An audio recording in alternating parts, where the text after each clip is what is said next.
राजस्थान के एक छोटे से गांव में आधी रात के सन्नाटे को चीरती हुई एक दर्द भरी चीख गूंज उठी। एक सूने घर में एक बेबस औरत प्रसव पीड़ा से तड़प रही थी। आसपास उसकी मदद के लिए कोई नहीं था। उसका पति भूषण, जो पेशे से एक वैद्य था, काम के सिलसिले में गया था और अब तक नहीं लौटा था। ठीक उसी वक्त भूषण घर पहुंचा, लेकिन तब तक बहुत देर हो चुकी थी। एक नन्ही जान को इस दुनिया में लाते ही उस मां ने हमेशा के लिए अपनी आंखें मूंद लीं। अपनी मृत पत्नी के पास पड़ी उस नवजात बच्ची को भूषण ने जैसे ही अपने कांपते हाथों से उठाया, उसके चेहरे पर एक गहरा सदमा और खौफ छा गया। वह नवजात ना तो पूरी तरह से लड़की थी और ना ही लड़का। नियति ने उस घर में एक किन्नर को जन्म दिया था। समाज के डर और लोक लाज की घबराहट में भूषण ने एक खौफनाक फैसला लिया। गांव वालों को इसकी भनक तक न लगे, इसलिए उसने रातों रात अपनी पत्नी की चिता सजा दी। आग की उठती लपटों को देखकर एक पल के लिए उसके मन में यह खौफनाक ख्याल आया कि इस बच्चे को भी इसी चिता में फेंक दे, ताकि यह राज हमेशा के लिए राख हो जाए। लेकिन एक पिता का दिल ऐसा घिनौना पाप नहीं कर सका। उस नन्ही जान के चेहरे की मासूमियत ने भूषण के अंदर के कठोर इंसान को पिघला दिया। आखिर भले ही मां ने उसे 9 महीने अपनी कोख में सींचा था, लेकिन एक पिता होने के नाते भूषण ने भी तो उसके आने की अनगिनत उम्मीदें और सपने संजोए थे। उसने खुद से वादा किया कि चाहे पूरी दुनिया खिलाफ हो जाए, वह इस बच्चे को कभी खुद से दूर नहीं करेगा। उसी पल उसने अपनी इस औलाद का नाम रखा खेजड़ी। अगली सुबह होते ही गांव वालों की भीड़ भूषण के दरवाजे पर जमा हो गई। लोगों ने सवालों की झड़ी लगा दी कि आखिर रिवाजों के खिलाफ जाकर उसने रात के अंधेरे में अपनी पत्नी का दाह संस्कार क्यों किया। अपनी खेजड़ी को दुनिया की क्रूरता से बचाने के लिए भूषण ने मौके पर ही एक झूठी कहानी रची। उसने गांव वालों को बताया कि एक पंडित जी ने उसे ऐसा करने की हिदायत दी थी। भूषण ने खौफ का नाटक करते हुए कहा कि रात मेरे घर एक बेटी ने जन्म लिया है, लेकिन पंडित जी ने उसे मनहूस बताया है। उसकी कुंडली में ऐसा भयंकर दोष है कि उसकी नजर जिस पर भी पड़ेगी, उसका पूरा वंश नष्ट हो जाएगा। इसलिए अब से उसे लोगों की नजरों और परछाई तक से छिपाकर रखना होगा। भूषण द्वारा रची गई उस झूठी कहानी और कठोर शब्दों के पीछे एक पिता का ऐसा दर्द और बेबसी छिपी थी, जिसे समझना उन गांव वालों के बस की बात नहीं थी। अपनी खेजड़ी को दुनिया की जालिम नजरों से बचाने के लिए भूषण ने अपने घर के आंगन की दीवारें और भी ऊंची करवा दी। उसने अपनी बच्ची का बाहरी दुनिया से हर संपर्क हमेशा के लिए काट दिया। दिन चढ़ता और भूषण उसे घर के भीतर महफूज कर ताला लगाकर अपने काम पर निकल जाता। वह बड़े प्यार से उसे लाडो कहकर पुकारता था। लाडो ने भी बिना किसी शिकायत के उस घर की 4 दीवारी को ही अपनी पूरी दुनिया मान लिया था। दिन तो जैसे तैसे कट जाता, लेकिन रातें भूषण के लिए खौफ लेकर आती। अक्सर वह सोते सोते अचानक घबराकर पसीने से लथपथ उठ बैठता। उसे अक्सर एक ही डरावना सपना आता। किन्नरों का एक झुंड नाचते गाते उसके घर आया है और उसकी लाडो को उससे छीन कर ले जा रहा है। असल में यह कोई सपना नहीं था, बल्कि अपनी बच्ची से हमेशा के लिए जुदा हो जाने का वह गहरा डर था, जो एक पिता की रूह को कपा देता था। वक्त पंख लगाकर उड़ा और देखते ही देखते खेजड़ी 7 साल की हो गई, लेकिन वह अब भी बाहरी दुनिया की हकीकत से बिल्कुल अनजान थी। हालांकि घर के बाहर से आने वाली हंसी ठिठोली, बच्चों के खेलने और चहल पहल की आवाजें अक्सर उसके मासूम मन में एक जिज्ञासा पैदा कर देती थीं। वह घंटों दीवारों को निहारती और सोचती कि आखिर उस कैद के पार की दुनिया दिखती कैसी होगी। भूषण एक वैद्य था, इसलिए गांव की औरतें अक्सर इलाज के लिए उसके घर आया करती थीं, लेकिन आज तक किसी एक ने भी खेजड़ी की परछाई तक नहीं देखी थी। एक दिन इलाज कराने आई एक महिला ने भूषण को ताना मारते हुए कहा कि अब अपनी बेटी के हाथ पीले कर दो। आखिर कब तक तुम उसे मनहूस बताकर इस घर में कैद रखोगे। उस महिला की बात सुनकर भूषण का दिल सहम गया, लेकिन उसने सख्ती से जवाब दिया कि वह मेरी बेटी है और हमेशा मेरे ही पास रहेगी। मैं इस दुनिया के कड़वे सच को तुम लोगों से बहुत बेहतर समझता हूँ। अगले दिन भूषण ने अपनी लाडो को पास बिठाया और बताया कि उसे कुछ खास जड़ी बूटियां लाने के लिए गांव से बहुत दूर जाना पड़ेगा। यह सुनकर खेजड़ी को अपने बूढ़े पिता की फिक्र सताने लगी। उम्र के ढलान पर होने के कारण भूषण की आंखें और शरीर अब कमजोर हो चुके थे। पिछली बार भी तो वे रास्ते में गिर गए थे और उन्हें गहरी चोट आई थी। खेजड़ी ने बड़ी मासूमियत से अपने पिता से कहा कि आप मुझे बता दो कि वो जड़ी बूटियां कहाँ मिलती हैं, मैं खुद जाकर ले आऊंगी। लेकिन बाहर जाने का नाम सुनते ही भूषण सिहर उठा। उसने तुरंत सख्त लहजे में इनकार करते हुए कहा कि वह घर की चौखट पार नहीं कर सकती। उसने अपनी बच्ची के मन में डर बिठाते हुए कहा कि अगर तू बाहर की दुनिया में गई तो तुझे एक बहुत भयानक बीमारी लग जाएगी। अपने पिता की यह बात सुनकर बाहर जाने की उसकी आखिरी उम्मीद भी टूट गई और खेजड़ी का मासूम मन एक बार फिर गहरी उदासी में डूब गया। वक्त का पहिया खामोशी से घूमता रहा और 4 दीवारी में कैद वह मासूम बचपन अब यौवन की दहलीज पर आ खड़ा हुआ था। खेजड़ी अब जवान हो चुकी थी, लेकिन उसकी जिंदगी का ढर्रा अब भी नहीं बदला था। हर सुबह उसका पिता बाहर से किवाड़ पर ताला झड़कर काम पर निकल जाता और सांझ ढले ही वह दरवाजा खुलता। उस घुटन भरी लगभग अंधेरी कोठरी में खेजड़ी खुद ही सजती सवरती और घंटों आईने के सामने बैठकर अपनी ही परछाई को निहारती रहती। अब वह अपने भीतर कुछ ऐसे नए और अनजाने बदलाव महसूस करने लगी थी, जो पूरी तरह से प्राकृतिक थे और जिन्हें एक स्त्री महसूस करती है। लेकिन दुनिया से पूरी तरह कटी हुई खेजड़ी का मन अब भी बचपन की मासूमियत में ही अटका था। उसने कभी बाहरी दुनिया देखी ही नहीं थी, किसी और इंसान से मिली ही नहीं थी, तो उसके लिए यह समझ पाना लगभग नामुमकिन था कि बचपन के खत्म होने और जवानी के शुरू होने के बीच का फर्क आखिर होता क्या है। वह रोज दोनों वक्त अपने पिता के लिए बड़े जतन से खाना बनाती। एक दिन यूं ही घर की दीवार पर कील ठोकते हुए अचानक उसमें एक छोटा सा सुराख हो गया। उस सुराख से जब खेजड़ी ने पहली बार बाहर झांका तो उसकी दुनिया ही बदल गई। उसने बाहर खुले में बच्चों को खेलते कूदते और गांव के लोगों को अपने रोजमर्रा के कामों में व्यस्त देखा। उस एक छोटे से सुराख ने उसके मन में सवालों का एक बड़ा तूफान खड़ा कर दिया। उस रात जब भूषण घर लौटा तो खेजड़ी अपने सवालों की कश्मकश के साथ उसके सामने खड़ी थी। उसने फिर वही सवाल दोहराया कि वह बाहर क्यों नहीं जा सकती। बेबस पिता के पास इन सवालों का कोई जवाब नहीं था। बचने के लिए उसने फिर अपनी उसी पुरानी बात का सहारा लिया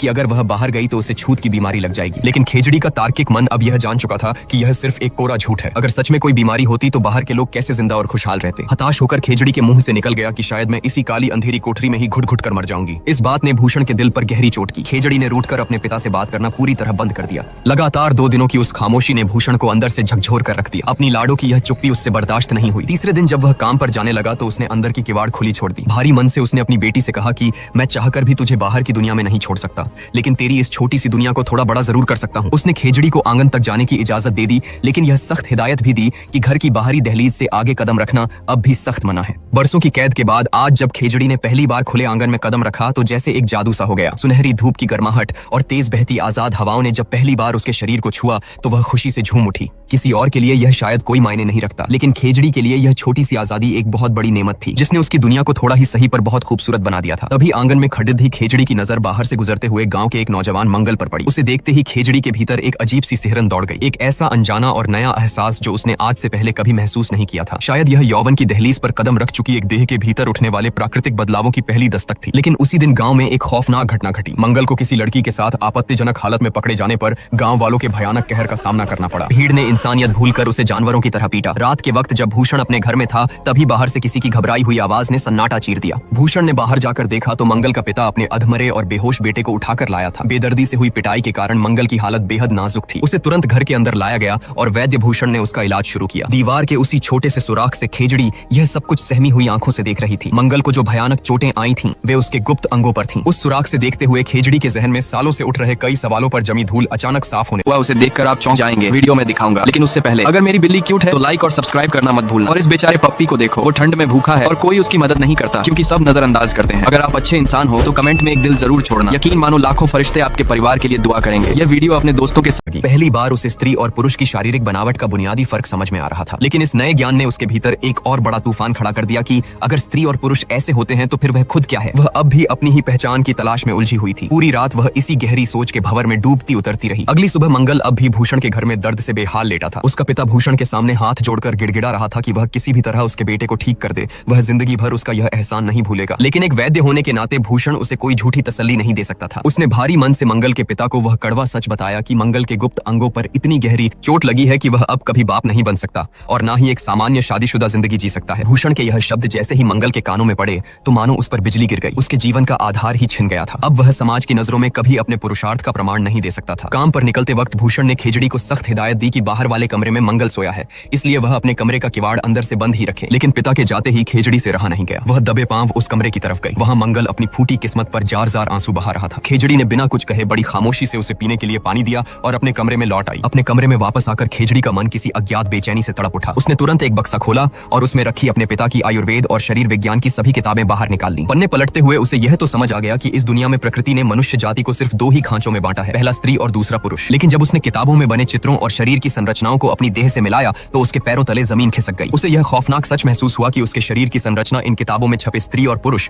दोनों के ही चित्रों से बिल्कुल अलग है। ठीक उसी पल उन किताबों के पन्नों के बीच खेजड़ी को जिंदगी में पहली बार अपने उस अधूरेपन और अपनी एक अलग हकीकत का गहरा एहसास हुआ। बचपन में खेजड़ी ने अपने पिता से एक कहानी सुनी थी। कहानी एक ऐसे शख्स की थी जिसने अपनी लकीरों से बगावत करते हुए एक धारदार हथियार से अपने ही हाथों पर नई लकीरें उकेर दी थीं और ऐसा करके उसने अपनी तकदीर ही बदल डाली थी। मासूम खेजड़ी उस काल्पनिक कहानी को जिंदगी का सच मान बैठी। अपनी सच्चाई और अधूरेपन से लड़ते हुए उसने एक बहुत ही खौफनाक और आत्मघाती कदम उठा लिया। प्रकृति के बनाए नियमों को बदलने की चाह में उसने एक धारदार चीज से अपने ही गुप्त अंगों को गहरी चोट पहुंचाई। शाम ढले जब भूषण काम से लौटा तो उधर मंगल की हालत में भी सुधार आ चुका था, इसलिए वह अपने पिता के साथ वहां से विदा ले रहा था। लेकिन जैसे ही भूषण ने खेजड़ी के कमरे का दरवाजा खोला, सामने का मंजर देखकर उसके पैरों तले जमीन खिसक गई। उसकी लाडो खून से लथपथ बेहोश पड़ी थी। एक पल के लिए भूषण की रूह कांप गई, लेकिन उसने तुरंत खुद को संभाला और एक कुशल वैद्य की तरह अपनी बच्ची का इलाज कर उसकी जान बचाई। उस रात भूषण की आंखों से नींद कोसों दूर थी। उसे फिर से वही डरावने सपने सताने लगे कि कोई उसकी बच्ची को उससे छीन ले जाएगा। अगले दिन जब खेजड़ी को होश आया तो उसके मन में जिंदगी और मौत के कई सवाल थे। उसने एक गहरी उदासी के साथ अपने पिता से पूछा कि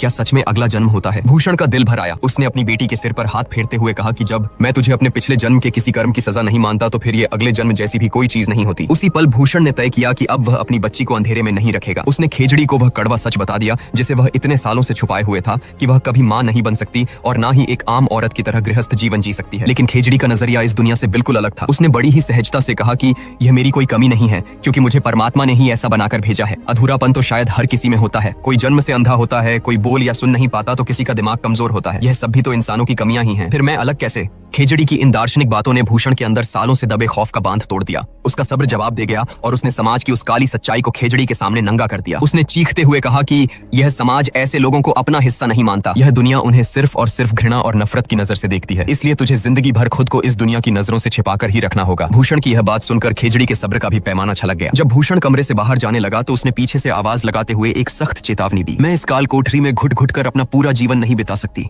मुझे भी बाहर जाकर पैरों तले उस रेत को महसूस करना है। मुझे भी नदी के पानी में तैरना है और उस खुले आसमान के नीचे झूमना है। अगर ये सब मेरी किस्मत में नहीं है तो समझ लेना कि मेरी जिंदगी अब सिर्फ 3-4 दिनों की ही मेहमान है। इतना कहकर उसने अपने कमरे का किवाड़ जोर से बंद कर लिया। बंद दरवाजे के बाहर खड़ा एक लाचार पिता अपनी बेटी की इस बगावत से टूट गया। अब उसे खेजड़ी की जान की चिंता सताने लगी। वह पूरी रात दरवाजे के बाहर बैठा बस यही सोचता रहा कि आखिर वह अपनी बच्ची को बचाने के लिए क्या करे। उसी खौफनाक रात के अंधेरे में उस पिता ने अपनी बेटी की खुशी के लिए सामाजिक रिवाजों और प्रकृति के बनाए नियमों के खिलाफ जाने की एक बहुत बड़ी और खतरनाक बगावत करने की ठान ली। अगले दिन भूषण ने अपने उसी खतरनाक फैसले को अंजाम देने के लिए मंगल के पिता से मुलाकात की। मंगल का पिता अपने बेटे की हालत को लेकर गहरे सदमे और खौफ में था। उसे इस बात की चिंता खाई जा रही थी कि अब उसका वंश कैसे आगे बढ़ेगा और अगर समाज को मंगल की नपुंसकता की भनक लग गई तो जो बदनामी होगी वह मौत से भी बदतर होगी। मौके की नजाकत को भांपते हुए भूषण ने अपनी चाल चली। उसने मंगल के पिता को सलाह दी कि जल्द से जल्द मंगल की शादी कर दो ताकि यह राज हमेशा के लिए घर की चारदीवारी में दफन हो जाए। मंगल का पिता हताश होकर बोला कि कौन सी लड़की जानबूझकर मेरे बेटे से ब्याह रचाकर अपनी जिंदगी तबाह करेगी। ठीक इसी पल का भूषण को इंतजार था। उसने तुरंत मंगल के लिए अपनी बेटी खेजड़ी का हाथ आगे कर दिया। मंगल के पिता ने बिना एक पल सोचे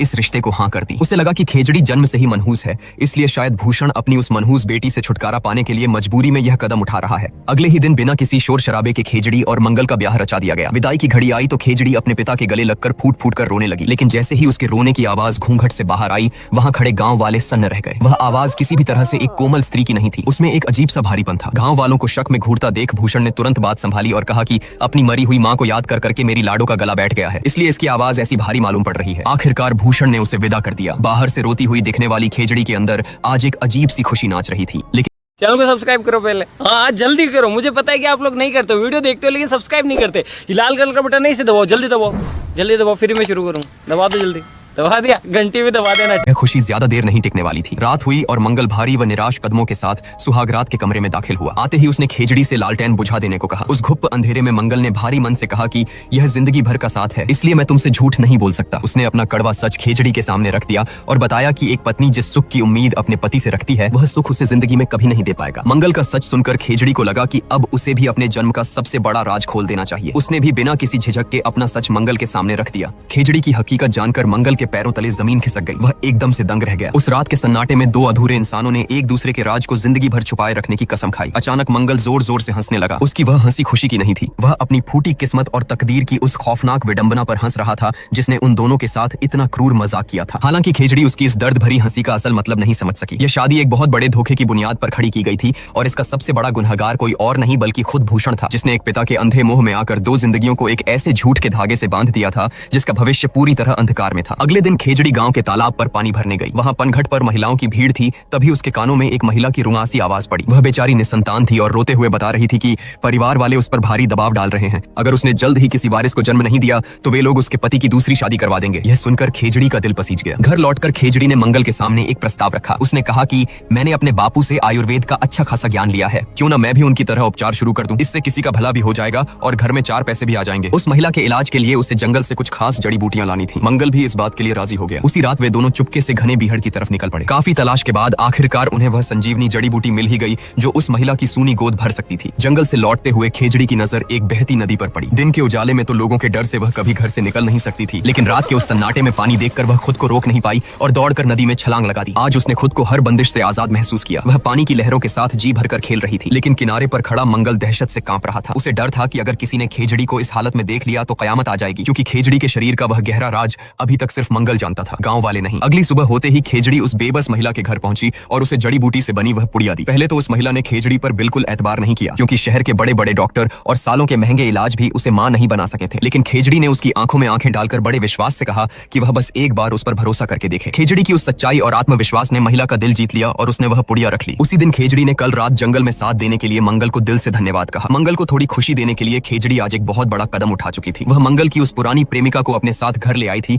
ताकि वे दोनों अकेले में कुछ पल साथ बिता सकें। अपनी प्रेमिका को अचानक सामने देख मंगल बुरी तरह घबरा गया, क्योंकि वह लड़की मंगल की मौजूदा हालत से बिल्कुल अनजान थी। आखिरकार मंगल ने हिम्मत जुटाकर उसे अपना वह कड़वा सच बता दिया कि वह अब नामर्द हो चुका है और कभी किसी स्त्री को सुख नहीं दे सकता। यह सच सुनते ही उस प्रेमिका का असली रंग सामने आ गया। उसका प्रेम मंगल की रूह से नहीं बल्कि सिर्फ अपनी शारीरिक जरूरतों और जिस्म से जुड़ा था। उसने मंगल को हिकारत से धक्का दिया और मुंह फेरकर वहां से चली गई। यह सब देखकर खेजड़ी का मन गहरी उदासी से भर गया। उसे इस दुनिया के खोखलेपन और स्वार्थ से विरक्ति होने लगी कि यहाँ हर कोई सिर्फ अपने मतलब के लिए जी रहा है। उस सबसे मुश्किल और दिल टूटने वाली घड़ी में खेजड़ी ने आगे बढ़कर एक सच्चे साथी की तरह मंगल को संभाला। उस रात खेजड़ी को जिंदगी का सबसे बड़ा और कड़वा फलसफा समझ में आया कि इस दुनिया में हर इंसान अधूरा है। कोई सच्चे प्रेम का भूखा है तो कोई जिस्म का, कोई संतान के सुख के लिए तरस रहा है तो किसी की दौलत की भूख कभी नहीं मिटती। इंसानों के भीतर इच्छाओं का यह एक ऐसा खालीपन है जिसे शायद खुद परमात्मा भी कभी नहीं भर सकता। एक दिन वह महिला जिसके मन में मातृत्व की आस टूट चुकी थी, खेजड़ी के घर खुशी खुशी खीर लेकर आई। उसने बताया कि उसकी दी हुई जड़ी बूटियों ने चमत्कार कर दिया है और उसकी सूनी कोख अब आबाद होने वाली है। यह सुनकर खेजड़ी का परिवार खुशी से झूम उठा। यह खबर पूरे गांव में आग की तरह फैली। देखते ही देखते खेजड़ी के दरवाजे पर इलाज के लिए लोगों की लंबी कतारें लगने लगी। मंगल और उसका पूरा परिवार इस भलाई के काम में उसके कंधे से कंधा मिलाकर खड़े थे। पिता भूषण तक जब यह बात पहुंची तो वह दूर से अपनी बेटी को देखने आया। खेजड़ी को खुश देखकर उसका दिल भर आया, लेकिन साथ ही एक गहरा खौफ भी उसे सताने लगा। जिस दिन इन लोगों को खेजड़ी का सच पता चलेगा तब क्या होगा? जो लोग आज उस पर प्यार लुटा रहे हैं,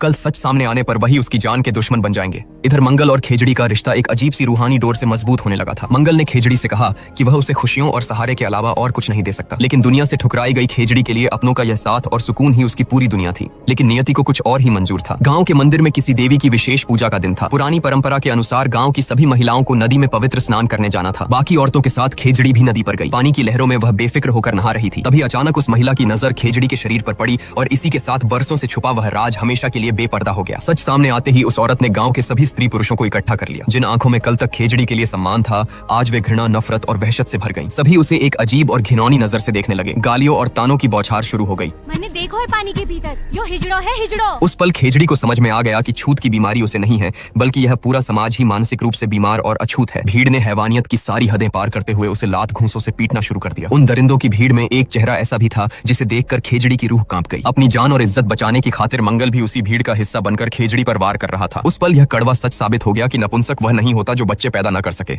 बल्कि असली नपुंसक वह होता है जिसके भीतर कायरता छिपी हो। बाहरी लोगों की मार से ज्यादा मंगल द्वारा दिए गए इस धोखे की चोट ने खेजड़ी की आत्मा को लहूलुहान कर दिया था। तभी किसी ने भागकर भूषण को खबर दी। बूढ़ा पिता बदहवास होकर नदी की तरफ दौड़ा और उस बेरहम भीड़ के सामने गिड़गिड़ाकर अपनी बच्ची की जिंदगी की भीख मांगने लगा। लेकिन उस अंधी भीड़ ने उसे भी नहीं बख्शा और पीटना शुरू कर दिया। ये वही लोग थे जिनका भूषण ने जीवन भर इलाज किया था, जिनके दुख दर्द दूर किए थे। आज वे सब उसके एहसान भूलकर जानवरों की तरह टूट पड़े थे। आज भूषण की वह बात सच साबित हो गई जो वह बचपन से खेजड़ी को समझाता आया था। खून से लथपथ खेजड़ी ने अपने लाचार पिता की तरफ देखा और दर्द भरी आवाज में कहा कि इन लोगों के सामने हाथ जोड़ने और भीख मांगने की कोई जरूरत नहीं है। यह समाज तो अंदर से बहुत पहले ही मर चुका है। कल तक देवी देवी कहकर हाथ जोड़ते थे, मारे कपड़े फाड़ दिया आज अपनी देवी के, नंगा कर दिया अपनी देवी को। अर्धनारीश्वर शिव जी का रूप पूजो के ना पूजो तुम सब, वो कटे है मारो पति परमेश्वर। दिखाई अपनी मर्दानगी, इन सबसे तो कोई आस ना थी, मन ने दया की। तू तुम्हारा अपना था, हमारा मर। इंसानियत उस दिन पूरी तरह हार गई। उन निर्दयी लोगों ने खेजड़ी को एक पेड़ से बांधा और उसे जिंदा जला दिया। आग की लपटें आसमान छू रही थीं और वहां खड़े सभी लोग बिना किसी पछतावे या दर्द के एक लाश की तरह यह खौफनाक तमाशा देखते रहे। इसी दिल दहला देने वाले दृश्य के साथ खेजड़ी की वह मार्मिक कहानी हमेशा हमेशा के लिए राख में तब्दील हो गई। अगर आप खेजड़ी के पिता भूषण की जगह होते तो अपनी इस मासूम बच्ची को जालिम समाज से बचाने के लिए क्या करते? आपके जवाब का मुझे कमेंट्स में इंतजार रहेगा और इसी तरह की फिल्मों का एक्सप्लेनेशन देखते रहने के लिए हमारे चैनल झटपट बॉलीवुड को जरूर सब्सक्राइब करें।